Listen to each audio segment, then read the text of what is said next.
Mark Twain's instruction to curious residents of Freedom Central is, by now, familiar. If you want to see the dregs of society, go down to the jail and watch the changing of the guard.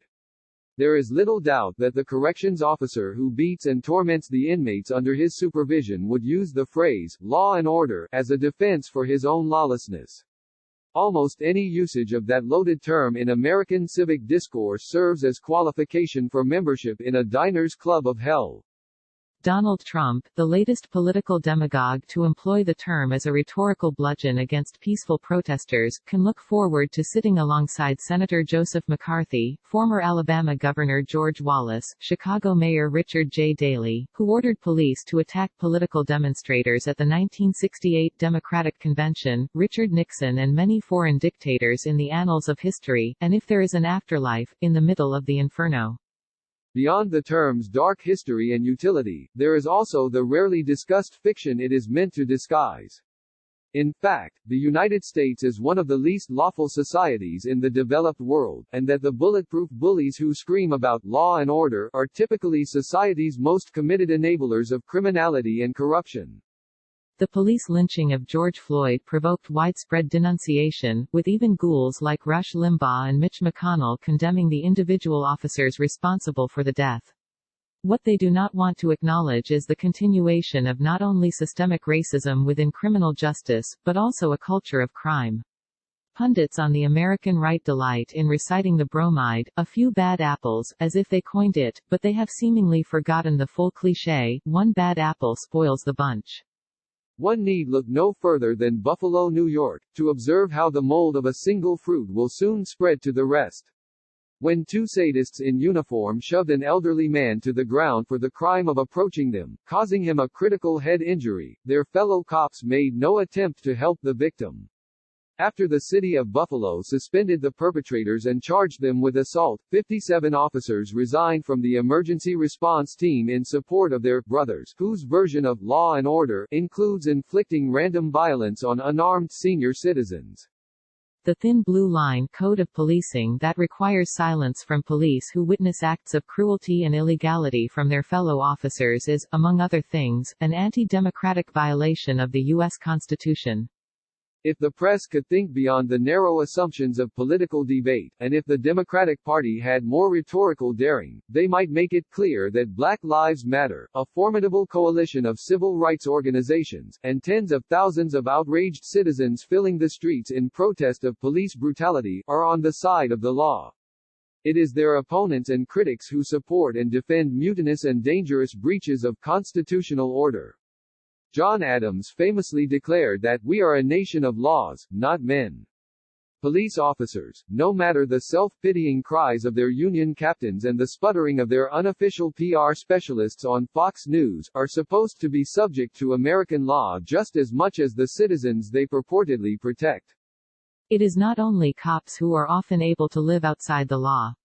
It is also the wealthy and well-connected sociopaths who poison the environment, exploit the poor and manipulate unprincipled political officials. After the murder of George Floyd provoked civil unrest, Donald Trump and the Republican leaders of Congress bloviated extensively about law and order. They would prefer their constituents to forget that it was only weeks earlier that they declared any future coronavirus relief package must include the innovative concept known as corporate immunity. Paul Bland, the executive director of Public Justice, a national public interest law firm, explains that the Republican plan would free corporations of any responsibility, even when a corporation's unreasonable and dangerous actions hurt people. Under the system of corporate immunity, big business can violate the rights of its workers and consumers, endanger public safety and increase the risk of sickness and death for anyone in their facilities, without fear of legal penalty. So much for law and order. The Trump administration took advantage of the pandemic and mass protests to betray the law and threaten Americans, under the cover of a distracted press. The National Resources Defense Council reported on June 4 that Trump signed an unprecedented executive order that allows industry to skirt foundational environmental laws, such as the National Environmental Policy Act, the Clean Water Act, and the Endangered Species Act, in order to rubber stamp polluting projects. The NRDC warns that enabling corporations to bypass review requirements of NEPA will not only have catastrophic consequences for wildlife, but also, in the words of the organization's president, Gina McCarthy, harm our health and our communities. Tin Pot tyrant Trump and his demented circle of enablers shout for law and order, and feigning concern for the damage or injury that might result from unruly protests. Circumvention of environmental regulations that could cause the sickness or death of thousands of people is of no concern. The First Amendment is also not a priority for the right, for all its whimpering about freedom of speech. Since the Black Lives Matter demonstrations began, activists have catalogued more than 600 incidents of police beating and harassing protesters without provocation, and almost 300 police attacks against journalists. Trump facilitated one of the most egregious violations of constitutional liberties when he and Attorney General Bill Barr ordered police and National Guard to use tear gas to drive peaceful protesters from Lafayette Square so the president could take a prom photo, Bible in hand like a bouquet, outside of St. John's Episcopal Church. In his defense, Trump and his supporters have claimed that not all the protesters were peaceful, and that there were criminals among them. They've offered no evidence for this accusation, but their own record indicates that even when there is sufficient evidence for criminal charges, they are willing to look the other way, at least when the offenders are wealthy and friendly to the Trump administration. The Transactional Records Access Clearinghouse at Syracuse University reports that Justice Department prosecutions of white-collar crime have fallen to their lowest point in 33 years. David Sklansky, co-director of the Stanford Criminal Justice Center and a former prosecutor, called the Syracuse study disturbing, and suggested that the decline reflects political priorities more than a drop in the crime rate in corporate boardrooms. This code of silence around the current free-for-all for white-collar criminals exposes the insincerity of right-wing panic over looting. As Don Henley once put it, a man with a briefcase can steal more money than any man with a gun. As Trump has attempted to create chaos in the streets and encouraged a culture of criminality in corporate America, he has also presided over unprecedented corruption in the executive branch of the federal government. The president has personally fired 4 inspectors general, removing the most effective assurance against misuse of governmental authority and funds in the White House. Far from draining the swamp, as he promised in his campaign, and in direct contradiction of his law and order bluster, Trump has created a sewer of deception, corruption and criminality. Conservatives display no compunction over their consistent violations of the law. Legal protections of free speech and assembly, the natural environment and worker safety are meaningless to the criminal element of American government.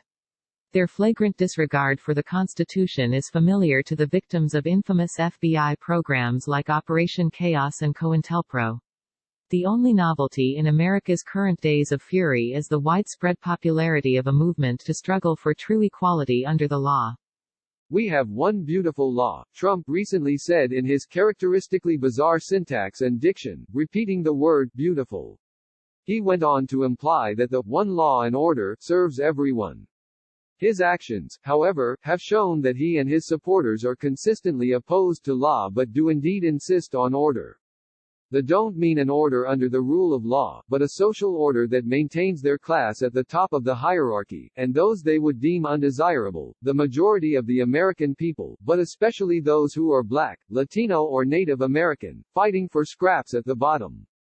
Tax cuts for the wealthy, the elimination of regulatory limits on corporate impulses of avarice and the destruction of all protections for citizens of average means have followed, according to a predictable script of economic control. If Trump were even remotely sincere about one beautiful law, he would be out marching in the street alongside Black Lives Matter, rather than threatening its activists and protesters with vicious dogs. Because the movement now in the streets is the most powerful force in American society currently demanding equal and fair enforcement of the law.